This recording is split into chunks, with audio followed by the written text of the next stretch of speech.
What's going on, guys? Welcome back to my YouTube channel, and in today's video I'm going to be going over what I think will replace Volcano the Blast Coaster at King's Dominion.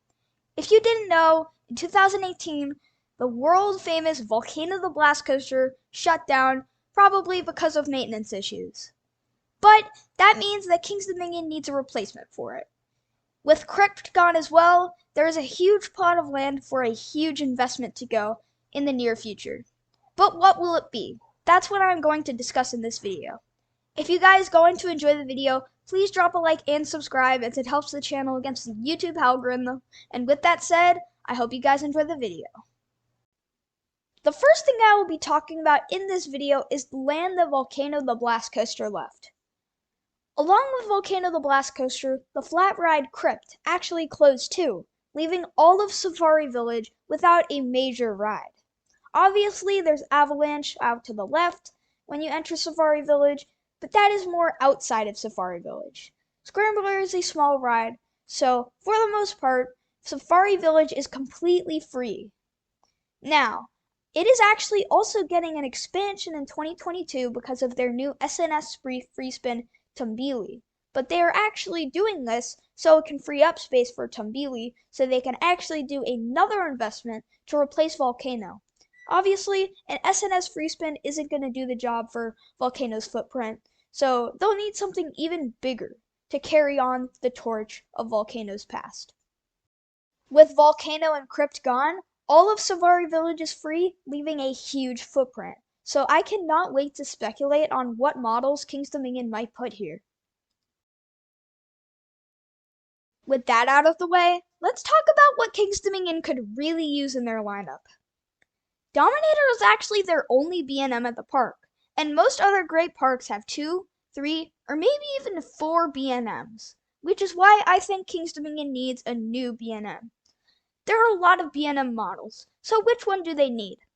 Volcano used to be their only coaster not on the track, which is why I think King's Dominion needs a new B&M coaster that it's not on the track. I'm talking about a B&M Wing Coaster, a B&M Invert, or a B&M Flyer. Yes, these would be great fits for the park, but what else could they use? I think King's Dominion is lacking a very good drop. The leader of the pack right now is Intimidator 305, but it's nothing special. It's not beyond vertical, and it doesn't hang you over the drop or come with much speed. It doesn't give you much airtime at all, and it's not beyond vertical, so I think they need a new, better drop. Yes, a dive coaster, maybe even a taller drop. Maybe a beyond vertical drop, such as Maverick. It honestly doesn't matter to me. Either of these options could work, but now I'm going to speculate on what King's Dominion will get and what would be a good fit for this plot of land.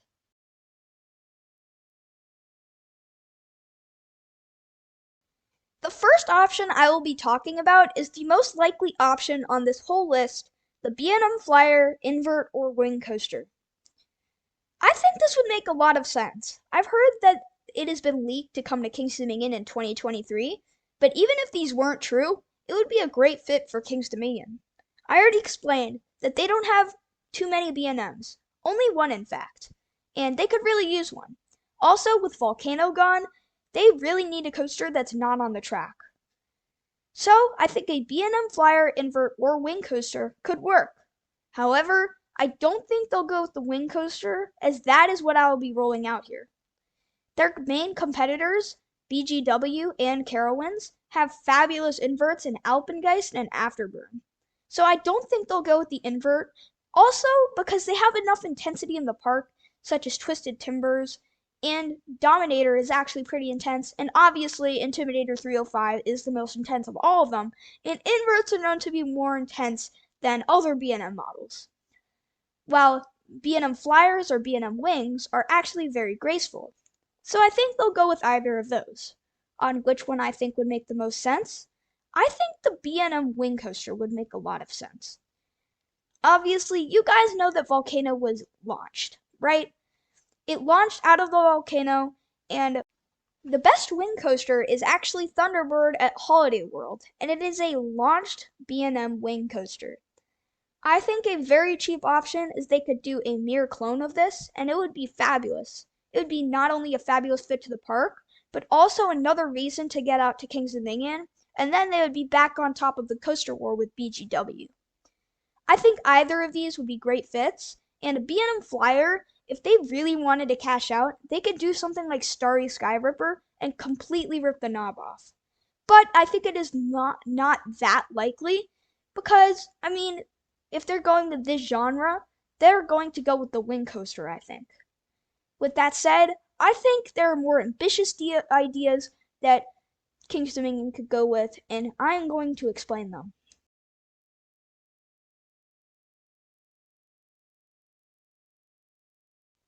The second option I will be going over is a B&M Hyper. I think this is the second most likely option on this list, and definitely more likely than any other coaster that I will be mentioning on this list.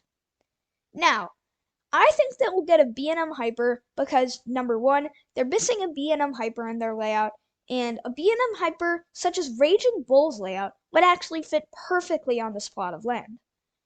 Unlike most B&M Hypers, Raging Bull has a twister layout, leading me to believe it would fit perfectly in Volcano's plot of land. Something like Intimidator or Behemoth's layout with a boring out and back layout that is very narrow but long would not fit on Volcano's layout.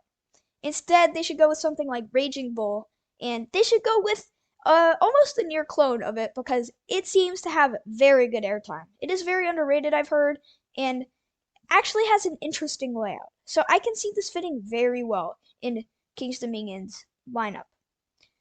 Also, remember how I said that they were missing a very good first drop? Yeah, a drop like Raging Bulls could definitely do that.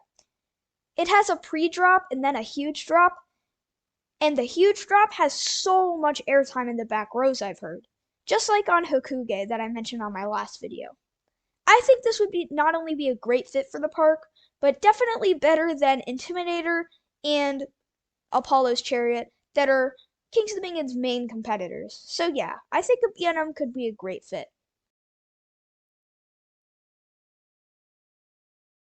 The third, and definitely the most ambitious option on this whole list, is the RMC T-Rex. If you didn't know, the RMC T-Rex is a coaster that is single rail and can go over 500 feet. Yes, RMC themselves actually confirmed that their single rail model can go over 500 feet. This has led many people to speculate on which park will get the RMC T-Rex first, and I'm going to break it down. Let's just rule out the Universal and Disney parks because they're not really into those thrills and more about theming and immersion. We can rule out Six Flags because this is going to cost so much money and Six Flags just doesn't have that type of money. Then we have Cedar Fair. Then we look at specific parks from Cedar Fair. There's Cedar Point. They're crown jewel of all parks. But are they going to get the single rail model? No. Here's why. They've already developed 100% of their land and they really don't have any space on their land. So I don't think they're going to go for another standout coaster after Steel Vengeance. But then we have Canada's Wonderland. Canada's Wonderland is usually Cedar Fair's testing ground, so it would make sense for this to go there, right? Wrong. Canada's Wonderland has also developed 100% of their land and actually has no space, just like Knott's Berry Farm. Then we have Carowinds. Carowinds is the final park on the top tier of Cedar Fair chain, and Carowinds has received two back-to-back $30 million investments in Fury 325 and Copperhead Strike in the last 5 years. That is just crazy. So I don't think they'll be getting another $30 million investment, and I imagine that is what this will cost. Then we look at the middle tier, California's Great America. Oh wait, that's what we're looking at right now. The single rail model that we're looking at right now, the prototype, Railblazer. So that's definitely not coming to California's Great America. Kings Dominion. Oh wait, it probably is. Volcano and Crypt are now cleared up, and now Safari Village can all be for one coaster. And this could definitely fit it. I think Kings Dominion is the most likely park to receive the RMC T-Rex.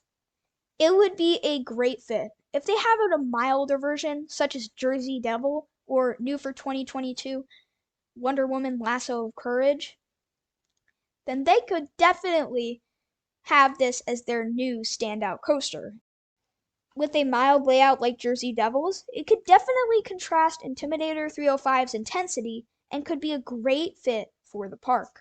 That is why I think King's Dominion is the most likely to receive the single rail. The fourth and final option I will be talking about today is my super creative dive coaster idea that Coaster Dash thought was super cool. If you don't know who he is, he's a very fast growing roller coaster YouTuber. His link will be in the description, and he actually replied to my comment about whether I thought this idea was cool or not, and he thought it was really cool and Cedar Fair should definitely incorporate this.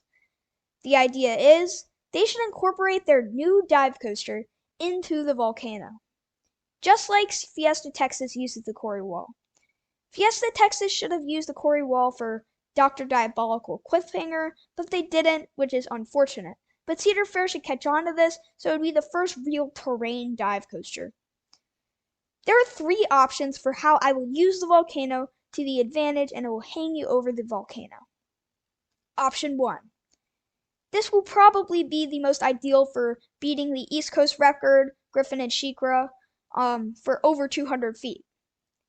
It would have a vertical lift inside the volcano, so it would have a station inside the volcano, and then clear 200 feet outside the volcano, it would be about 40 feet above the volcano, and then it would drop you over the top of the volcano.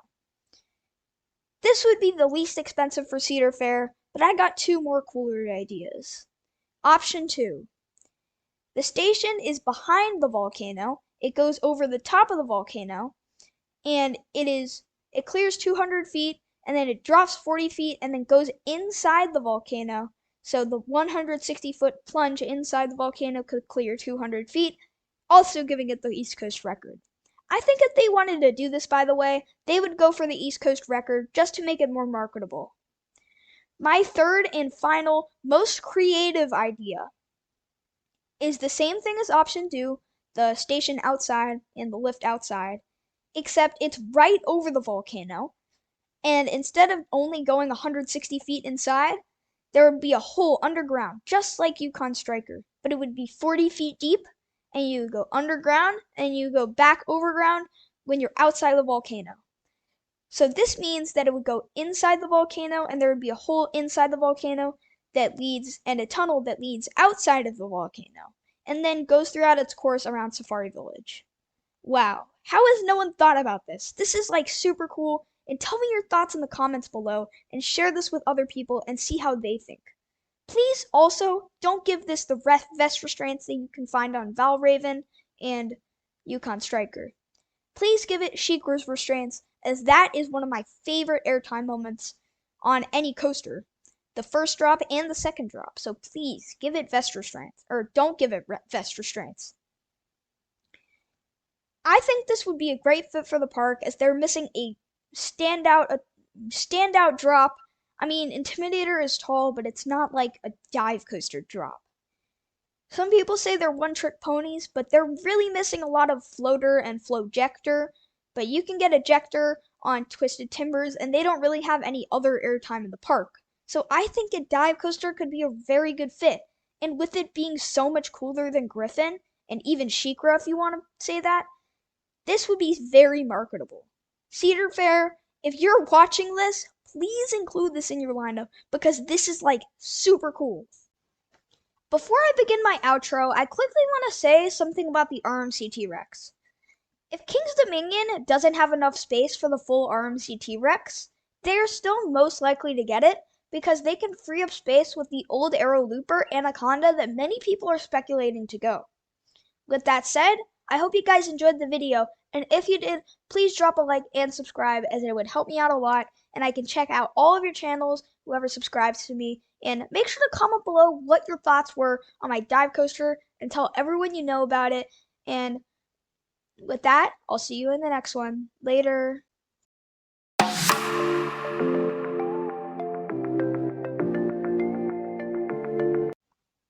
You really thought I forgot about Kings Island, didn't you? I realize that King's Island is also very likely to get this, but I think King's Dominion is more likely to get it, and here's why. King's Dominion could easily close Anaconda at any time because of its low ridership, and nobody really loves Anaconda. So they should probably just ship it off to another park if they need more land. With Anaconda gone, they literally have all of the land in the world to work with, so they can do whatever layout they want with it.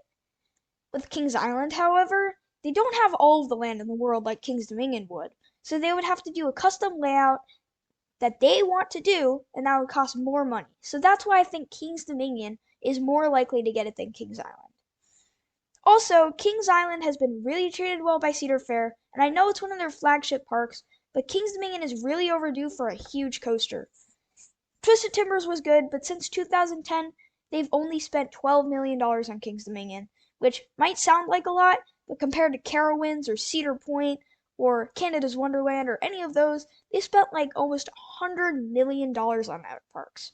So they really need an update on Kings Dominion, like a new coaster, new huge coaster, just like an RMC T-Rex. So I think Kings Dominion is more likely to get the T-Rex, but I think Kings Island is second up. Okay, but actually now, I'll see you guys in the next one. Later!